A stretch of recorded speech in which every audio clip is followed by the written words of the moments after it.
Okay, once again, we want to show you these live shots coming into the newsroom from protests in Toronto. This country, Canada, has a massive Iranian diaspora. We have seen them come out on the streets demonstrating time and time again, and more often than not, they are asking for regime change, and that is the same sentiment we are hearing again on the streets of Toronto, Richmond Hill, Montreal, and other cities right across the country today. So we're going to continue to watch this scene. I did mention there's another major protest taking place in Richmond Hill, so that's where we want to go next with our next guest. Kasra Sasanian is there, just north of Toronto, and there you go. You see that sign, thousands detained in Iran. Kasra, thank you so much for joining us and staying on the line. I know you've been waiting for a little bit. Talk to me about what has motivated you today to come out to this demonstration. Thank you for giving me the time. The thing that has brought me here today and the days before is the lives of these people that have been lost. Not one, not two, more than 50,000 people they are not among us anymore, just because they wanted freedom. And that makes us Persians, come out and be their voice. Because they did the same thing and their response was bullets. And I think it's not fair. Let me ask you about what you're hearing from the other protesters who are out there with you. What is the feeling like today? Is it hopeful? Is it fearful?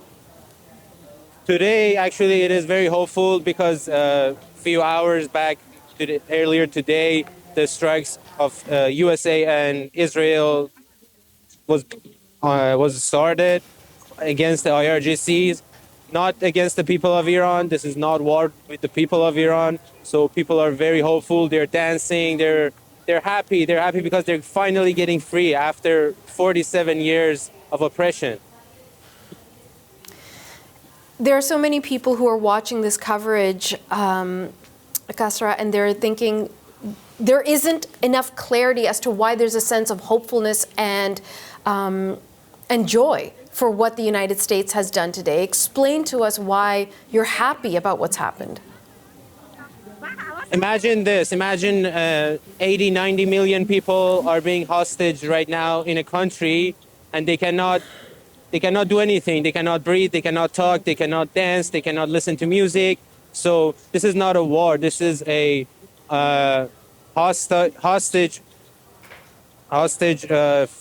free operation that has been started by Israel and USA, and that's what the hope is about, because they know they can finally have a chance to stand against them. Kasra, do you have family in Iran, and if so, have you been able to speak to them today? You can hear all the woos and all the hurrahs and all the happiness around me. Yes, I have family.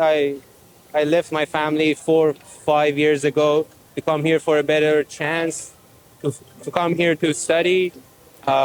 So I'm worried about their health, but I know for sure that no civilian will get hurt, and the civilian casualties will be at the minimum of possible. What do you want to see happen? Let's say the regime falls.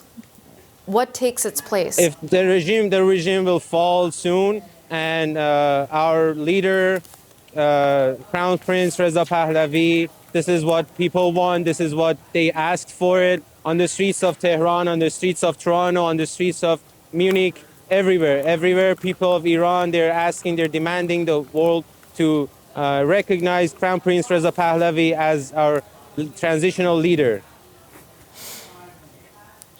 And what do you want from the U.S. government and from the Canadian government? I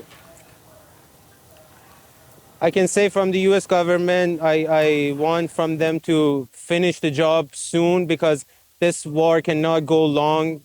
Because if it goes long, the IRGC would even start attacking their own civilians. This is what they have done before, and this is not something new. And from Canada's government, I would love to see more coverage from them, because last time we were 500,000 on the streets of Toronto, but no major news, no reports on that. It was just few posts about it, and that's it. But if other communities gather around in Toronto like that, it would be everywhere. The news would be full out of it. But when it gets to people of Iran, everybody's silent. Well, we know you're certainly not silent today, and many, many people are out on the streets. We'll continue to stay on top of this story. And Kasra Sasanian, I really want to thank you for your time today.